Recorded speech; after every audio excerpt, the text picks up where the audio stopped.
दीपिका, मैं हूं आपके साथ पूनम शर्मा सोलंकी। चले बुलेटिन की शुरुआत करेंगे और बात करेंगे सबसे पहले डोनाल्ड ट्रंप की। इसलिए क्योंकि उनकी धमाकेदार जीत हो चुकी है। रिपब्लिकन प्राइमरी चुनाव में निकी हेली को ट्रंप ने हरा दिया है। निकी हेली को गृह राज्य साउथ कैरोलिना में झेलनी पड़ी है हार। इस जीत के साथ डोनाल्ड ट्रंप की दावेदारी मजबूत मानी गई। राष्ट्रपति पद की उम्मीदवारी भी लगभग तय है। लेकिन इससे पहले Iowa, New Hampshire, Nevada, US Virgin island के प्राइमरी चुनाव में भी जीत दर्ज कर चुके हैं ट्रंप।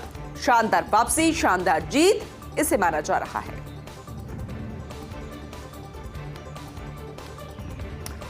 तो चलिए बात अमेरिकी राष्ट्रपति जो बाइडेन की कर लेते हैं, क्योंकि अब वो एक बड़ा दांव चल सकते हैं। ये हम इसलिए कह रहे हैं क्योंकि अमेरिका में 30 लाख हिंदू वोटर्स को लुभाने का प्रयास किया जा रहा है। चुनाव मैनिफेस्टो में विशेष पेज शुरू करेगी डेमोक्रेटिक पार्टी। इसमें हिंदुओं के लिए की जाने वाली घोषणाओं का उल्लेख होगा। जी हां, आपने सही सुना, हिंदुओं के लिए विदेश में की जाने वाली घोषणाओं का उल्लेख। अभी मुस्लिम और यहूदी जैसे धार्मिक समूहों के लिए एक अलग पेज होता था, लेकिन अब हिंदुओं के लिए भी एक अलग से पेज होगा। अमेरिका में मैनिफेस्टो में किए जाने वाले वायदों को पूरा करना जरूरी होता है। हमास युद्ध के बाद मुस्लिमों का डेमोक्रेटिक पार्टी के प्रति रुझान कम हुआ। ऐसे में अब हिंदू वोटर्स को अपने पक्ष में करने में लगी है जो बाइडेन की पार्टी। अब इससे इनको कितना फायदा होगा और किस तरह के वादे किए जाएंगे, क्योंकि जो वादे किए जाते हैं मैनिफेस्टो में वो पूरे करने होते हैं। यमन में हुती विद्रोहियों के 18 ठिकानों पर बड़ा हमला। अमेरिका सहित 7 देशों की फौज ने मिलकर यह अटैक किया है। Australia, Bahrain, Canada, Denmark, Netherland और न्यूजीलैंड की फोर्स ने साझा हमले को अंजाम दिया। हुती आतंकी मालवाहक जहाजों पर हमला कर रहे हैं और यमन को मानवीय मदद दी जा रही है, उसे भी रोकने का प्रयास किया जा रहा है। तो लगातार ये हमले लगातार जारी हैं। अमेरिका सहित 7 देशों की फौज ने मिलकर अटैक किया।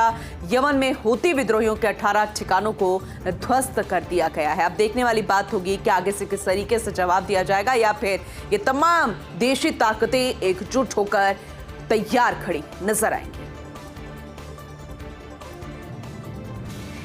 अब कामाख्या मंदिर का भी कायाकल्प होगा। कामाख्या मंदिर दिव्य लोक बनेगा। महाकाल लोक जैसा उसका जीर्णोद्वार होगा।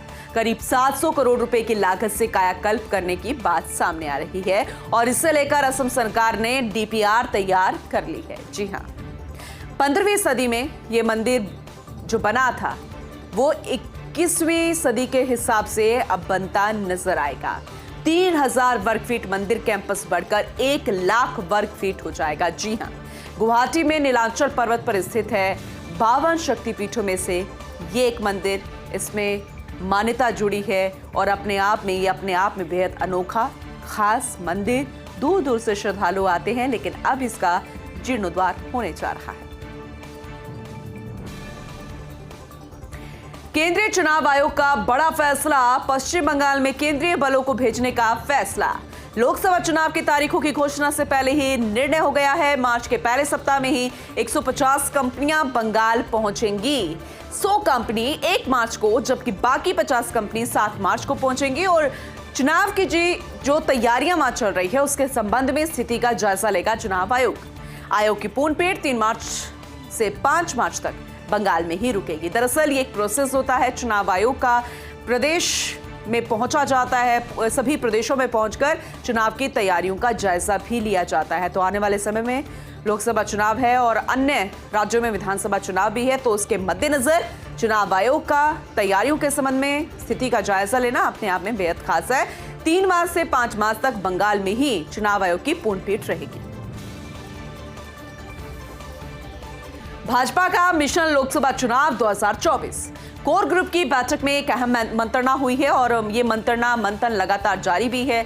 और देखा जाए तो उत्तर प्रदेश में हारी हुई सीटों पर मंथन हुआ है, क्योंकि कहते हैं कि उत्तर प्रदेश अपने आप में एक खास ऐसा राज्य जिसकी हर एक सीट का असर पूरे देश पर पड़ता नजर आता है, खासकर केंद्र में पड़ता हुआ नजर आता है। और आने वाले समय में लोकसभा चुनाव है और पिछली बार की अगर हम बात करें तो जो सीटें हार गए थे उस पर मंथन हुआ है।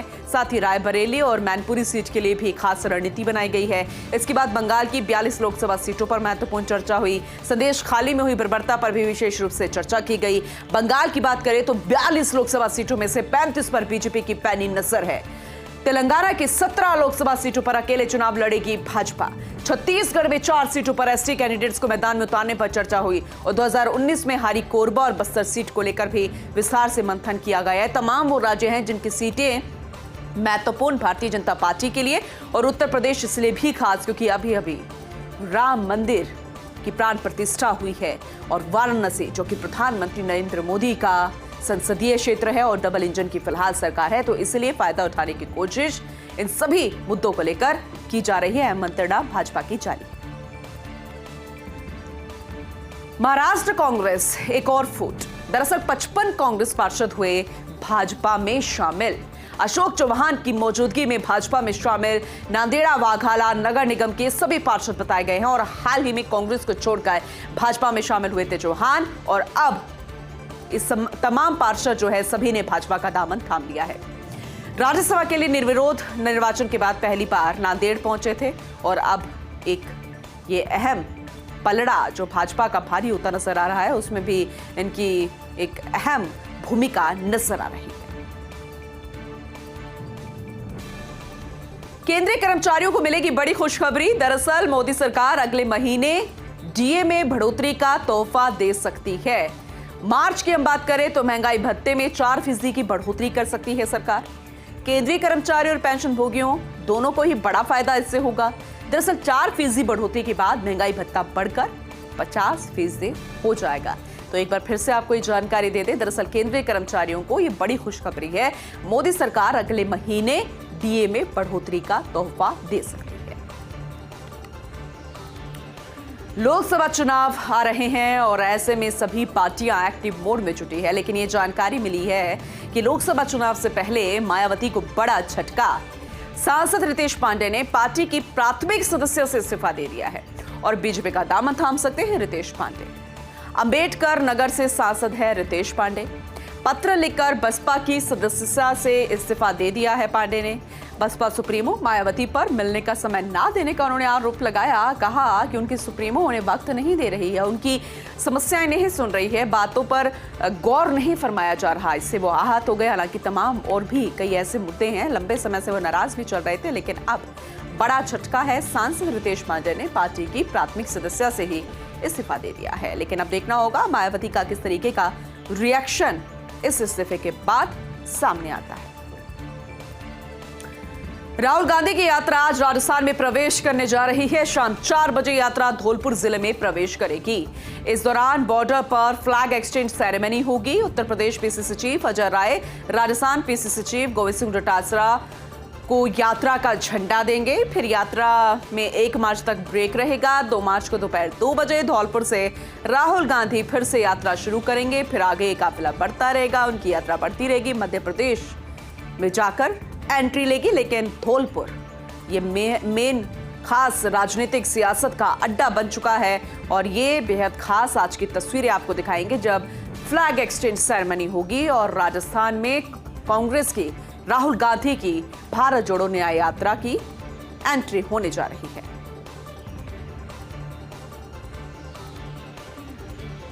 तो शाम 4 बजे यात्रा धौलपुर में प्रवेश करेगी और बॉर्डर पर फ्लैग एक्सचेंज सेरेमनी होगी। अब आगे की जिम्मेदारी जब तक राजस्थान में यात्रा रहेगी, क्योंकि ब्रेक लग जाएगा आज के बाद, फिर उसके बाद 2 तारीख से इसकी शुरुआत हो जाएगी। 1 मार्च तक ब्रेक रहेगा, तो जिम्मेदारी पूरी पीसीसी चीफ गोविंद सिंह डोटासरा के नाम। 2 मार्च को दोपहर 2 बजे धौलपुर से राहुल गांधी जो है यात्रा फिर से शुरू करेंगे।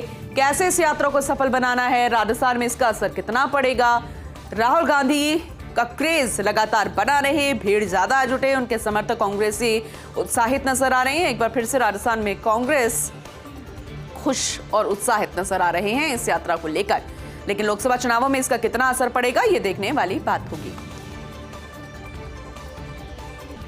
आईपीएस अरुण कुमार चौधरी को जिम्मेदारी। जम्मू कश्मीर के लोक सेवा आयोग का अध्यक्ष उन्हें नियुक्त किया गया है। जम्मू और कश्मीर के उपराज्यपाल ने नियुक्ति कर दी है। अरुण कुमार चौधरी ने सतीश चंद्रा का स्थान लिया है। गत दिसंबर में अपना कार्यकाल पूरा किया था सतीश चंद्रा ने। अगस्त 2024 तक अध्यक्ष बने रहेंगे अरुण कुमार चौधरी। जो जानकारी मिली है उसके तहत अगस्त 2026 तक अध्यक्ष रहेंगे अरुण कुमार चौधरी। 1991 बैच के एजीएमयूटी कैडर के आईपीएस अफसर हैं अरुण कुमार चौधरी, जिन्हें नई जिम्मेदारी मिली है। आईपीएस अरुण कुमार चौधरी को नई जिम्मेदारी, अगस्त 2026 तक ये जिम्मेदारी वो संभालेंगे। जम्मू कश्मीर के लोक सेवा आयोग का अध्यक्ष उन्हें नियुक्त किया गया है।